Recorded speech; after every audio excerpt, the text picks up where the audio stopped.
Hello and welcome to Finder Facts, the show where we answer your most burning questions. Today's fact, we're going to New Zealand. Or are we?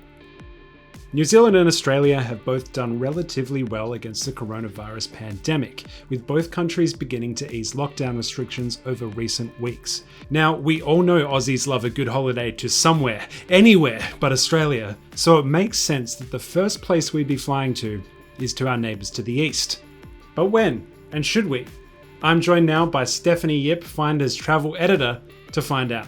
Steph, when is it likely we'll be travelling to New Zealand? So it won't be in the near future, definitely won't be in the next couple of weeks.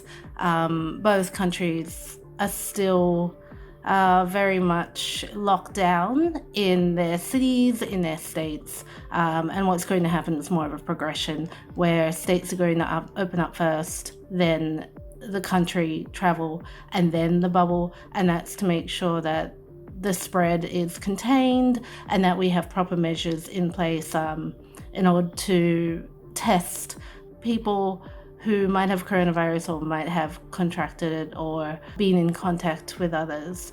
And then that bubble will probably open. So it won't be in the next couple of weeks, might be in the next couple of months, most likely it'll be at the tail end of the year.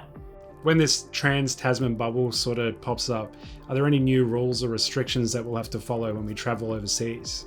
The Prime Minister of New Zealand, Jacinda Ardern, has said that these quarantine periods, they're not feasible for any traveller to go into New Zealand and have to wait 14 days in order to travel around the country. So the restrictions would most likely, they haven't said anything, but most likely restrictions would have to be that you show that you're in a clean bill of health, that you're coronavirus free, that you haven't been in contact with anyone who has contracted coronavirus within that 14-day period, and maybe even that you haven't been to a high-risk area within the 14 days as well. There is also talk that hopefully, depending on technology, they might be able to test you on the spot and get that clean bill of health before you come in. Some other countries surrounding us are doing okay as well. Do you think they might open up as well later? There's been talk about the Pacific Islands opening, and that's the logical next step for Australians. That again is going to be further into the future. Those islands very much haven't been touched by coronavirus. They've kept their bubble very, very comfortably, and we obviously don't want to place any kind of strain onto their health system.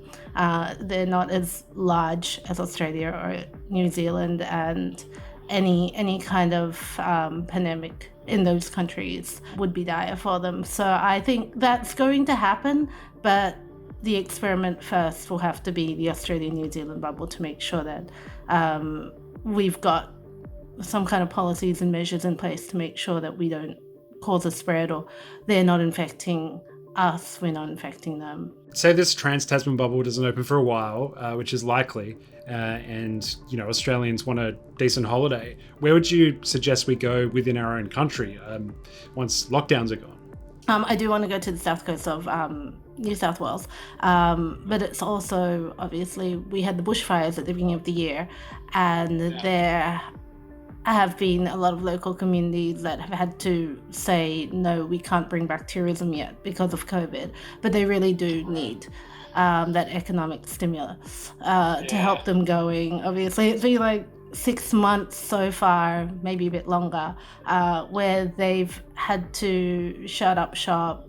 Their tourism is suffering. So I'd head around there, and also to Adelaide, Kangaroo Island. They're calling out for tourism. They've rebuilt themselves quite nicely so far, so I'd love to explore there. Okay, that's the facts for today. Make sure to go and check out Steph's article all about the New Zealand travel bubble over at finder.com. Myself, I'm going to travel out of this video right now so it can end. Till next time. Ah shit, my room's not big enough. Look away.